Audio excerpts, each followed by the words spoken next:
pessoal, muito bem-vindo, muito bem-vinda. Esse é o canal Páginas de Luz, eu me chamo Paloma e aqui eu faço leitura bíblica ali, página por página, em vídeos de mais ou menos 20 minutinhos que eu sei que você consegue acompanhar. Mas se você tiver com vontade de ler muito além dos 20 minutos, eu vou ficar super feliz por você, tá bom? Lembrando que nós estamos no livro de Êxodo e nós paramos no final do capítulo 4. Então nós vamos iniciar esse vídeo no capítulo 5 do livro de Êxodo.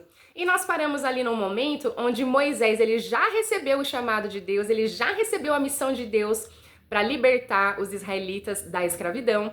E ele foi então ali conversar com os líderes israelitas e falar para eles, olha, Deus ouviu o choro de vocês, Deus ouviu o clamor de vocês e enviou-me até aqui com estes sinais, né? Então Deus oferece ali maneiras de que Moisés possa provar que foi Deus que mandou ele ali. Que essa libertação não vai acontecer pela mão do homem, mas que essa libertação vai acontecer pela mão de Deus. Então vamos dar sequência aqui na leitura.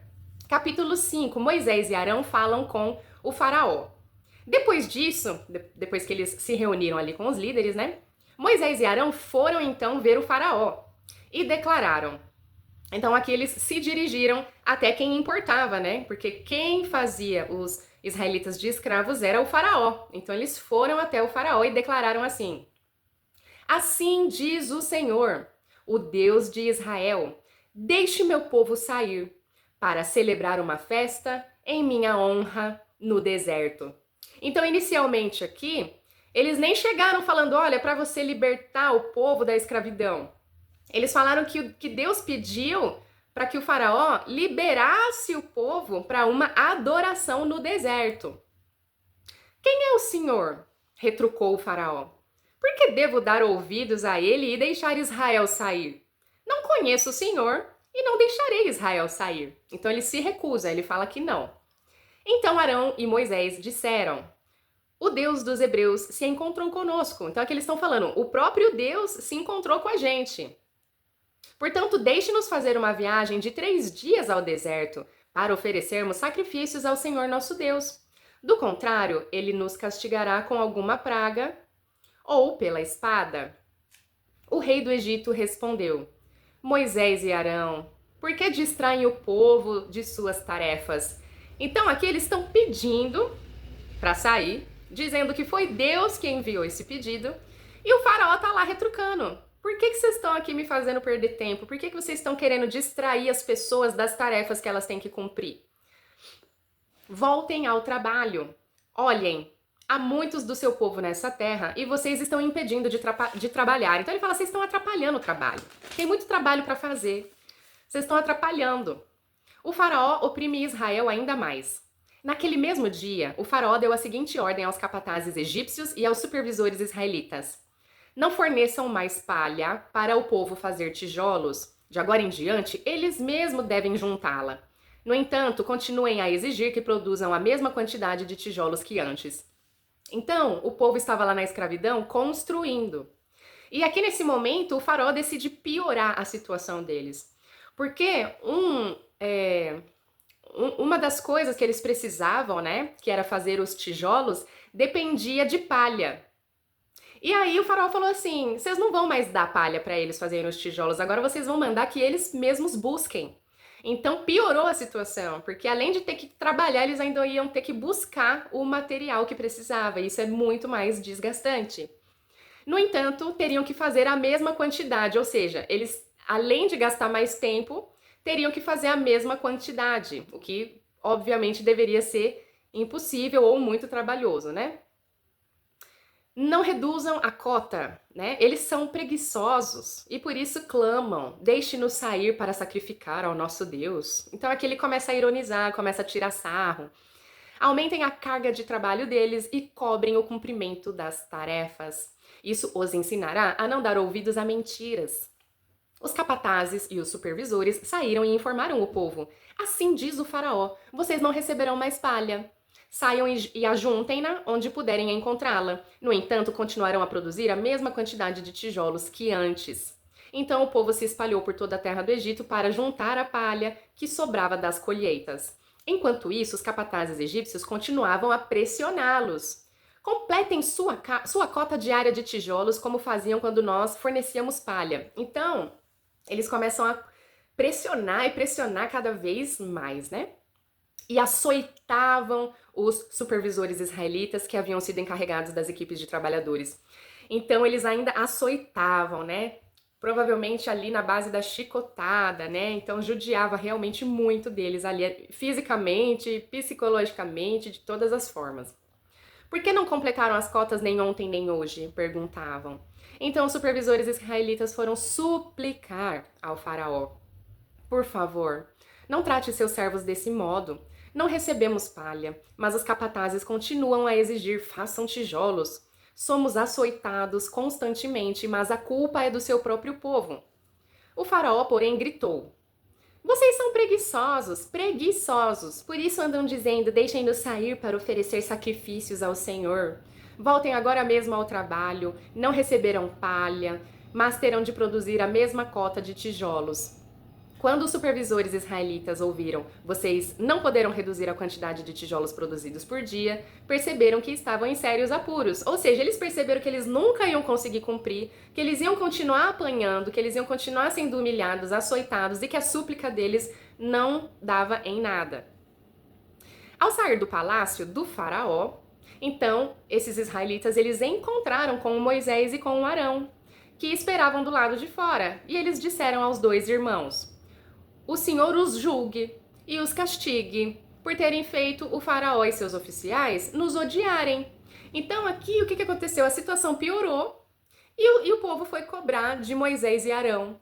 Tipo assim, poxa vida, vocês falaram que a situação ia melhorar, mas a situação piorou. Vocês colocaram uma espada na mão deles e lhes deram uma desculpa para nos matar.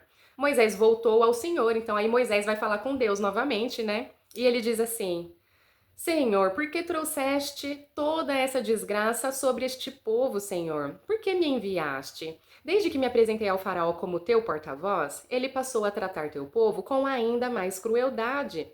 E tu não fizeste coisa alguma para libertá-lo. Então Moisés viu que a situação piorou e ele foi falar com Deus. Poxa vida, Deus, mas a situação piorou, né? E aí entramos no capítulo 6, promessas de libertação. Então o Senhor disse a Moisés: agora você verá o que vou fazer ao faraó. Quando ele sentir o peso de minha mão forte, deixará o povo sair. Sim, pelo peso de minha mão forte, fará o povo ir embora de sua terra. Deus também disse a Moisés: eu sou Javé, o Senhor. Apareci a Abraão, Isaque e Jacó como El Shaddai. Já ouviu falar El Shaddai? O Deus Todo-Poderoso, mas não lhes revelei meu nome, Javé. Então aqui Deus está falando: nem para os seus antepassados eu tinha revelado meu nome. Meu nome é Javé, mas eu estou falando isso para você, eu estou revelando meu nome para você. Estabeleci com eles a minha aliança, mediante o qual prometi lhes dar a terra de Canaã, onde viviam como estrangeiros. Esteja certo de que ouvi os gemidos dos israelitas, que agora são escravos dos egípcios, e me lembrei da aliança que fiz com eles. Portanto, diga ao povo de Israel: eu sou o Senhor. Eu os libertarei da opressão e os livrarei da escravidão no Egito. Eu os resgatarei com o meu braço poderoso e com grandes atos de julgamento. Eu os tomarei como meu povo e serei o seu Deus. Então vocês saberão que eu sou o Senhor seu Deus, que os libertou da opressão no Egito. Eu os levarei à terra que jurei dar a Abraão, Isaque e Jacó. Eu a darei a vocês como propriedade, eu sou o Senhor. Então aqui Deus ele vai e ele fala: olha, eu vou libertar, eu vou fazer acontecer, né? Ele promete e ele garante que vai dar certo e ele vai cumprir. Moisés transmitiu ao povo essa mensagem do Senhor, mas eles já não quiseram lhe dar ouvidos. Estavam desanimados demais por causa da escravidão brutal que sofriam. Então, mesmo que Moisés tenha repassado essa mensagem, eles já estavam muito fadigados, muito desanimados com tudo que estava acontecendo. Então o Senhor disse a Moisés: volte ao faraó, o rei do Egito, e diga a ele que deixe o povo sair de sua terra. Mas, Senhor, retrucou Moisés, os israelitas já não querem mais me dar ouvidos. Como posso esperar que o próprio faraó me escute? Tenho tanta dificuldade para falar. O Senhor, porém, falou com Moisés e Arão e lhe deu ordens sobre os israelitas e sobre o faraó, rei do Egito, para tirarem o povo de Israel do Egito.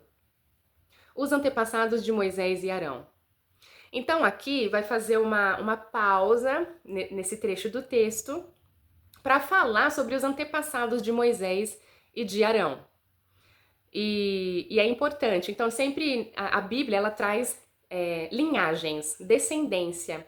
Em muitos trechos da Bíblia tem essas linhagens. Então, o texto aqui ele faz uma pausa, né? Deus estava ali conversando com Moisés, dando uma nova ordem para ele. E aí agora vem um outro trecho. Estes são os chefes dos clãs dos antepassados de Israel. Os filhos de Ruben, o filho mais velho de Israel, foram Enoque, Palu, Esrom e Carmi. Seus descendentes formaram os clãs de Ruben. Então, por mais que sejam muitos nomes e a gente não vá se lembrar de todos os nomes, não tem problema, mas a gente vai ler palavra por palavra, vírgula por vírgula, da Bíblia toda, a gente não vai pular.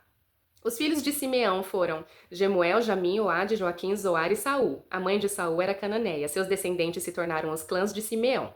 Estes são os descendentes de Levi, conforme relacionados nos registros de família. Os filhos de Levi foram Gerson, Coate e Merari. Levi viveu 137 anos. Os descendentes de Gerson foram Libni e Simei. Cada um deles se tornou antepassado de um clã. Os descendentes de Coate foram Amrão, Izar, Hebron e Uziel. Coate viveu 133 anos. Os descendentes de Merari foram Mali e Muzi. Estes são os clãs dos levitas, conforme relacionados nos registros de família. Amrão se casou com Joquebede, irmã de seu pai, e ela deu à luz a 2 filhos, Arão e Moisés. Então aqui, fala da família, Amrão se casou com Joquebede. E ela deu à luz 2 filhos, Arão e Moisés. Né? Então aqui, e Amrão viveu 137 anos. Então o pai de Moisés viveu 137 anos. Lembrando, né, que a mãe de Moisés, Joquebede, ela foi muito sábia, né? Porque ela salvou a vida de Moisés quando ele era bebê. Vocês lembram disso? Né? Ela colocou Moisés num cesto, né, próximo ao rio, onde a princesa filha do faraó, adotou Moisés e cuidou dele, né? E aí agora então ele vive esse chamado de Deus, mas ele foi salvo, né, pela mãe dele, que escondeu ele para ele não ser morto e teve a ideia de colocá-lo no rio e a princesa adotou Moisés e criou Moisés, né? Os filhos de Izar foram Corá, Nefeg e Zicre. Os filhos de Uziel foram Misael, Eusafã e Citri. Arão se casou com Eliseba, filha de Aminadab, irmã de Nassum. Ela deu à luz seus filhos Nadab, Abiú, Eleazar e Itamar. Os filhos de Corá foram Assir, Eucana e Abiasaf. Eleazar, filho de Arão, se casou com uma das filhas de Putiel e ela deu à luz seu filho Finéias. Esses são os chefes dentre os antepassados das famílias levitas, relacionados de acordo com seus clãs. Foi a estes 2, Arão e Moisés, que o Senhor disse. Então aqui ele faz uma passada ali na descendência, né? E agora ele vai voltar aqui pro texto novamente. Então foi a estes 2, Arão e Moisés, esses 2 irmãos, que o Senhor disse: tirem os israelitas do Egito, organizados segundo seus clãs. Então, era para eles saírem do Egito, mas também haveriam de sair de uma forma organizada por clãs, né? Por famílias. Foram eles, Moisés e Arão, que se dirigiram ao faraó, rei do Egito, para falar sobre a saída dos israelitas daquela terra. Quando o Senhor falou com Moisés na terra do Egito, disse-lhe: Eu sou o Senhor. Transmita ao faraó, rei do Egito, tudo o que eu lhe disser. Contudo, Moisés questionou o Senhor e disse: Não posso fazer isso. Tenho tanta dificuldade para falar, por que o faraó me daria ouvidos? Então aqui, Moisés, ele encasqueta ali, né?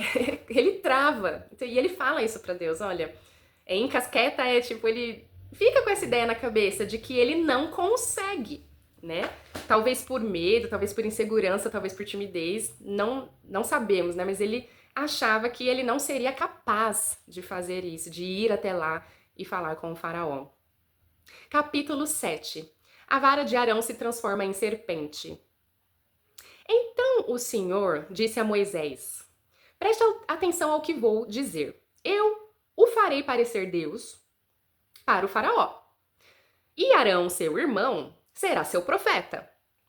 Diga a Arão tudo o que eu lhe ordenar, E Arão mandará o faraó deixar o povo de Israel sair de sua terra. Contudo, endurecerei o coração do faraó e depois multiplicarei meus sinais e maravilhas na terra do Egito. Mesmo assim, o faraó se recusará a ouvi-lo, de modo que farei minha mão pesar sobre o Egito. Então resgatarei meu exército, meu povo, os israelitas, da terra do Egito, com grandes atos de julgamento. Quando eu levantar minha mão e tirar os israelitas do meio deles, os egípcios saberão que eu sou o Senhor. Então, você imagina que tinha todo um povo israelita lá. Não é tão simples quanto parece, simplesmente. Você imagina que aquele povo morava lá, tinha família lá, tinha toda uma estrutura lá, eles já tinham a residência deles lá, eles tinham filhos lá. Apesar da escravidão, existiu uma história deles ali. Então não era tão mágico assim, do tipo, do dia pra noite as coisas vão acontecer. Então Deus, ele revela o plano dele em etapas. Ele fala: primeiro eu vou endurecer o coração do faraó. Ou seja, eu vou pesar minha mão, porque através do meu julgamento e da minha justiça, eles têm que pagar pelo que eles fizeram, por toda a maldade, por toda a crueldade. Então o plano de Deus, você percebe que tem etapas. Primeiro que Moisés e Arão vão lá conversar, certo? E aí depois Deus vai endurecer o coração do faraó para que ele realmente não queira liberar essas pessoas. E aí Deus, através dos sinais dele, que são as pragas do Egito, né, as pragas que ele envia, através dessas pragas, com muita paciência, ele vai colocando a mão dele sobre a história, colocando a mão dele sobre a situação. Então ele vai fazendo a justiça dele passo a passo, para que essas pessoas cruéis, elas sofram pela maldade que elas fizeram, e o povo vai ser liberto, né? Vai ter o tempo certo para que o povo seja liberto, né? E aí Moisés e Arão fizeram conforme o Senhor lhes ordenou. Quando falaram com o faraó, Moisés tinha 80 anos e Arão 83. Eles já nem eram mais tão jovens, né? 80 e 83 anos. O Senhor disse a Moisés e a Arão: o faraó exigirá, mostre-me um milagre. Quando ele o fizer, diga a Arão: tome sua vara, jogue-a no chão na frente do faraó e ela se transformará numa serpente. Então Deus, ele queria que realmente as pessoas entendessem e o faraó entendesse que se tratava de Deus. E aí ele pede então para que se faça o sinal da vara ser transformada em serpente ali na frente do faraó, para ele acreditar. Então Moisés e Arão foram ver o faraó e fizeram conforme o Senhor havia ordenado. Arão jogou a vara no chão diante do faraó e de seus oficiais e ela se transformou numa serpente. Mas o faraó mandou chamar seus sábios e feiticeiros e por meio de suas artes mágicas, esses magos egípcios fizeram a mesma coisa. Jogaram suas varas no chão e elas também se transformaram em serpentes. Então Deus, ele mostra um sinal para o faraó, mas ele chama feiticeiros, ele chama bruxos que vão lá e fazem a mesma coisa. Mas a vara de Arão engoliu a vara dos magos. Então, a vara de Arão engoliu a vara dos magos, né? Mostrando que era mais forte que a deles, né? O coração do faraó, porém, permaneceu endurecido, como Deus falou que ia acontecer. E ele continuou se recusando a ouvir, exatamente como o Senhor tinha falado. Então Deus já avisou Moisés e Arão para que eles entendessem: eu vou fazer meu sinal, mas o coração dele vai estar endurecido, ele vai continuar falando não, porque é através do não dele que ele mandaria a justiça dele também, né? A praga de sangue.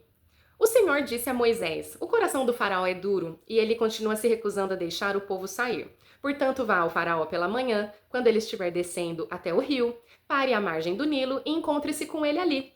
Não se esqueça de levar a vara que se transformou em serpente. Então diga-lhe: o Senhor, o Deus dos Hebreus, me enviou para lhe falar: deixe meu povo sair para me adorar no deserto. Até agora você se recusou a ouvi-lo, por isso assim diz o Senhor: eu lhe mostrarei que eu sou o Senhor. Veja, com esta vara que tenho na mão, baterei nas águas do Nilo e elas se transformarão em sangue.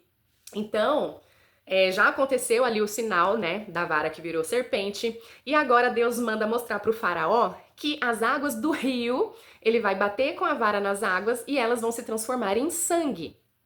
Os peixes do rio morrerão e o rio ficará mal cheiroso. Os egípcios não poderão beber de sua água. o Senhor disse a Moisés: diga a Arão, tome sua vara e estenda a mão sobre as águas do Egito, sobre todos os seus rios, canais, açudes e reservatórios. Toda a água se transformará em sangue, até mesmo a água armazenada em vasilhas de madeira e pedra. Toda a água do lugar ia virar sangue. Moisés e Arão fizeram conforme o Senhor ordenou. Diante dos olhos de Faraó e de todos os seus oficiais, Arão levantou a vara e bateu nas águas do Nilo, e o rio inteiro se transformou em sangue. Os peixes do rio morreram, e a água ficou tão mal cheirosa que os egípcios não podiam bebê-la. Havia sangue em toda a terra do Egito. Mais uma vez, porém, os magos do Egito usaram mágica e também transformaram água em sangue, e o coração do faraó continuou endurecido. Então aqui mostra que haviam feiticeiros ali que fizeram a mesma coisa. Então, do mesmo modo que Deus transformou a água em sangue, os feiticeiros foram lá e mostraram que eles também conseguiam transformar água em sangue. Eles queriam rebater a todo o momento o que Deus fazia. E o coração dele continuava endurecido. O faraó voltou para seu palácio e não pensou mais no assunto. Deixou para lá. Todos os egípcios cavaram as margens do rio para encontrar água potável, pois não podiam beber água do Nilo. 7 dias se passaram desde o momento em que o Senhor feriu o Nilo.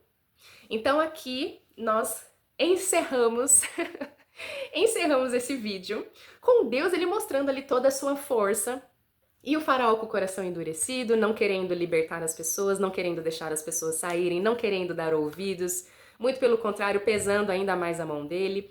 E Deus ele começa ali a fazer os sinais. Então a vara vira serpente, o rio vira sangue. E nós vamos refletir sobre essas passagens desse episódio, né? Então, o que aconteceu? Vamos refletir. Logo de início, obedecer a Deus trouxe uma oposição imediata. Então, quando Moisés e Arão, eles decidem obedecer a Deus e eles vão até os líderes, eles vão até o faraó, de imediato a situação piora. E quantas das vezes isso acontece com a gente na nossa vida, né? Às vezes a gente tá ali orando, a gente tá ali clamando e parece que a situação piora. E por quê, né? Toda vez que a gente realmente está obediente, a gente começa a seguir nos caminhos do Senhor, a oposição realmente se levanta, né? Então, quando isso acontece, a gente tem que permanecer confiante. Independente de imediato se a situação parecer que está piorando, nós temos que permanecer confiantes. Por quê? Porque Deus tem o tempo certo para agir. Ali naquela situação, ele revela os planos dele. Ele revela que realmente vão acontecer uma série de sinais, uma série de pragas, uma série de acontecimentos, porque ele quer colocar a justiça dele sobre aquele povo cruel.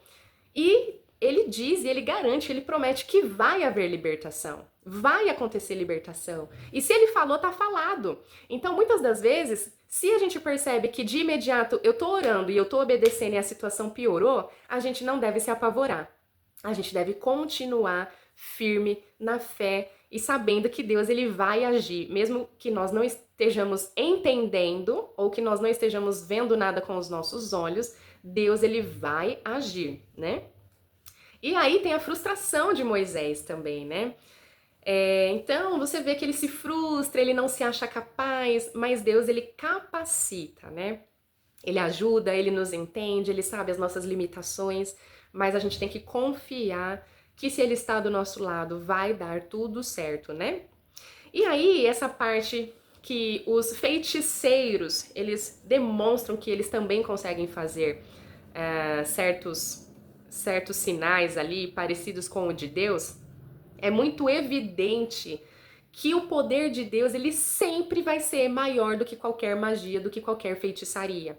Então ali, quando a serpente do Senhor engole a serpente do feiticeiro, isso é já uma demonstração de que o poder de Deus, ele é maior, ele é superior a qualquer magia, a qualquer manipulação. Então nós temos que confiar sempre em Deus e saber que, acima de tudo, ele cumpre o que promete. Você pode não estar entendendo nada, você pode não estar vendo nada acontecer, mas Deus, ele cumpre sempre o que promete e ele ouve o nosso choro, ele ouve as nossas orações e você pode ter certeza que a confiança em Deus é sempre e sempre será o melhor caminho. tá certo? Então, muito obrigada por acompanhar. Hoje passou um pouquinho, mas eu quis prolongar, eu quis ler capítulo, pelo menos um capítulo a mais. E chegamos então ao final do capítulo 7 no próximo vídeo. Seguimos no capítulo 8. Um grande abraço, Deus te abençoe e até lá!